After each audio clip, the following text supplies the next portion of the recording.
Tapi mungkin saya usulkan ke yang kementerian yang lain, Menko dan lain-lain untuk membuat itu lagi. Jadi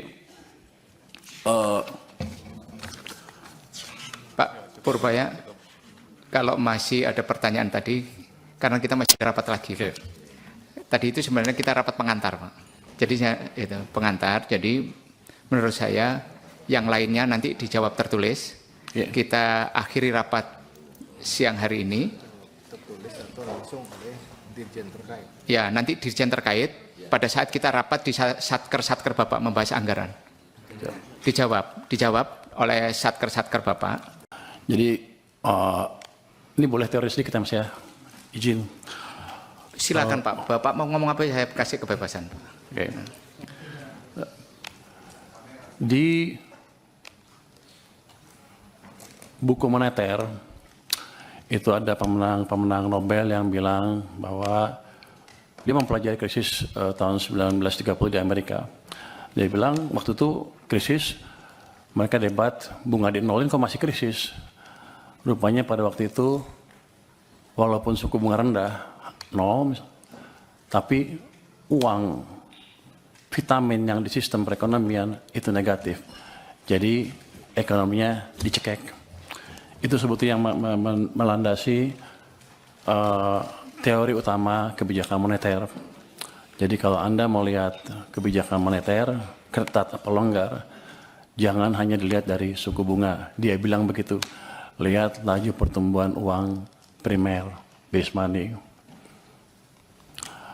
Jadi dampak kebijakan moneter amat signifikan di perekonomian.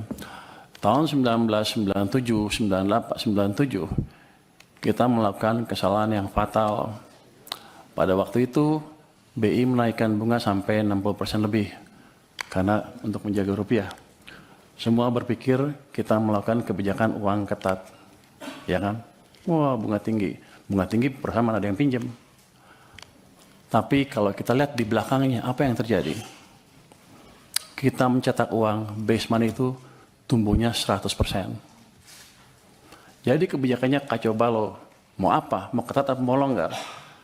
Kalau kita melakukan kebijakan kacau, yang keluar adalah setan-setannya dari kebijakan itu. Bunga yang tinggi menghancurkan real sektor, uang yang banyak dipakai untuk menyerang nilai tukar rupiah kita. Jadi kita membiayai kehancuran ekonomi kita pada waktu itu tanpa sadar. Ini bukan karena yang ekonom-ekonom yang dulu bodoh atau gimana, tapi memang kita belum pernah mengalami keadaan seperti itu. Jadi kita belum tahu nyata seperti apa. Dan saya simpulkan kesalahan kita di situ. Jadi pada waktu 2008 ada global financial meltdown, kebijakan kita ubah. Saya bisik-bisik sedikitlah ke think tanknya SBY. Waktu itu mau jatuh ekonominya, ekspansi fiskal di tahun 2009, dan suku bunga diturunkan di bulan Desember 2008 ketika rupiah sedang melemah. Jadi hitungan saya lagi ini, kalau kita menjaga nilai tukar dan lain-lain, ciptakan pertumbuhan ekonomi. Kalau mau ciptakan pertumbuhan ekonomi, jaga kondisi likuiditas di sistem perekonomian. Itu yang terjadi. Saya pikir dengan edukasi tahun 2008-2009 itu, semua orang sudah mengertikan banyak ekonomi yang lihat. Rupanya lupa terus kita. Kita tuh cepat lupa, makanya ada siklus bisnis ekonomi naik, ekonomi naik, ekonomi turun, sepertinya setiap 7 tahun kita lupa. Untung saya masih ingat sedikit-sedikit. 2015 ketika Pak Jokowi ngambil pemerintahan, kondisinya sama. Kebijakan sedang ketat. Saya pindah ke KSP untuk memberi masukan langsung pada waktu itu supaya kebijakannya dirubah. Dan itu kebijakannya dirubah dan kita selamat. Itu jadi pembalikan ekonomi Indonesia bukan terjadi otomatis. Semua karena intervensi kebijakan. Kebetulan Pak Jokowi cukup cepat mengambil langkah. 2020-2021 sama. Pada waktu COVID, semua nyalahin COVID akan menghancurkan ekonomi Indonesia katanya. Bank-bank mulai hampir berguguran. Saya waktu sedang di maritim, asik mancing lah. Saya pikir ngapain mikirin ekonomi lagi, udah pada jago di perekonomian kan. Tapi setelah kita lihat, base money pertumbuhannya berapa di situ? Di bulan Maret 2000, pertumbuhannya minus 15,3%. Minus, artinya ekonomi sedang dicekek padahal bunganya diturunkan. Ini salah kebijakan kita lagi. Jadi ekonominya turun, hampir hancur. Saya dipanggil ke istana, gimana? Ya udah Pak, dibalikin lagi aja. Gimana caranya? Ya udah, BI suruh kurangin penyerapannya ke sistem. Siapa lagi? Tambah uang sistem dari sisi fiskal juga Pak. Gimana caranya? Bapak punya uang kebanyakan di Bank Sentral, waktu itu ada 500 triliun, 529 triliun, balikin ke sistem. Di bulan Maret 2021, Mei 2021, dipindahkan uang sebesar 300 triliun dari BI ke sistem perbankan.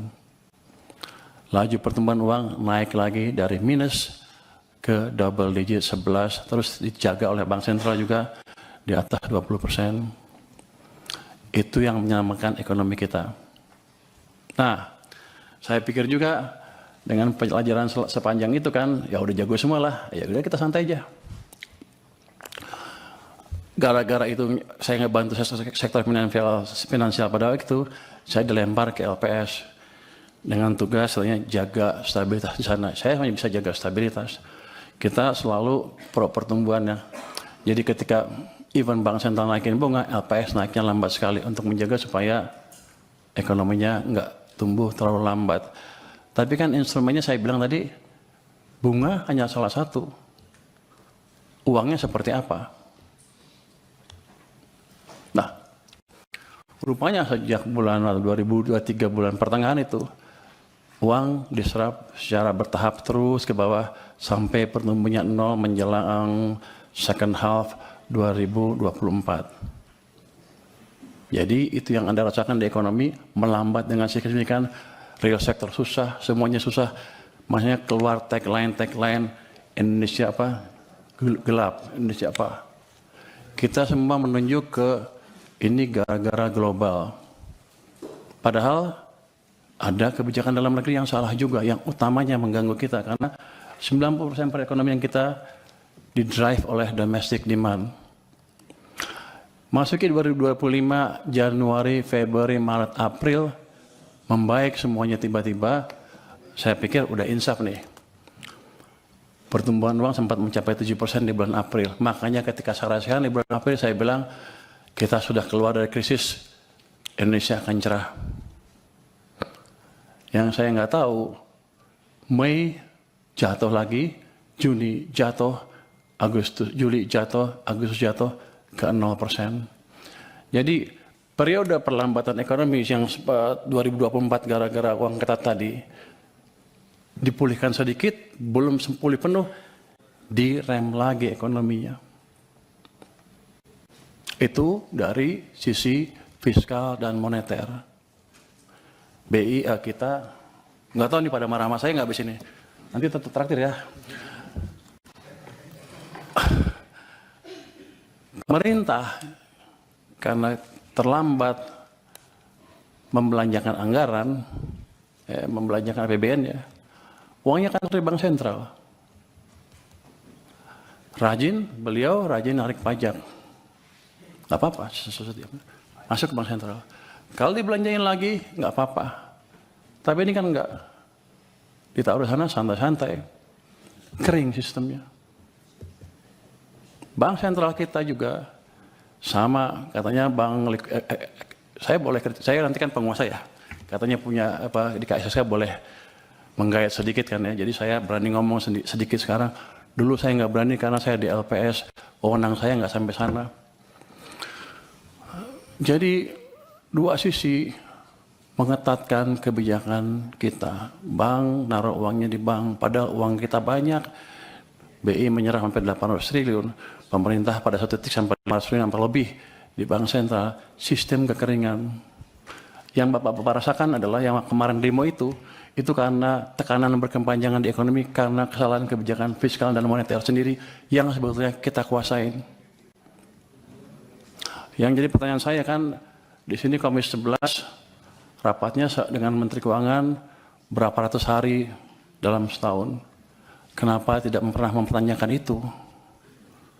Dan sekarang saya datang ke sini tiba-tiba, wow, semuanya pertanyaan banyak sekali yang harusnya sudah putus pada waktu itu. Tapi nggak apa-apa. Jadi ke depan yang saya lakukan adalah memperbaiki itu sebelum merubah yang lain-lain. Struktural lain kita bisa rubah, tapi quick win-nya di situ.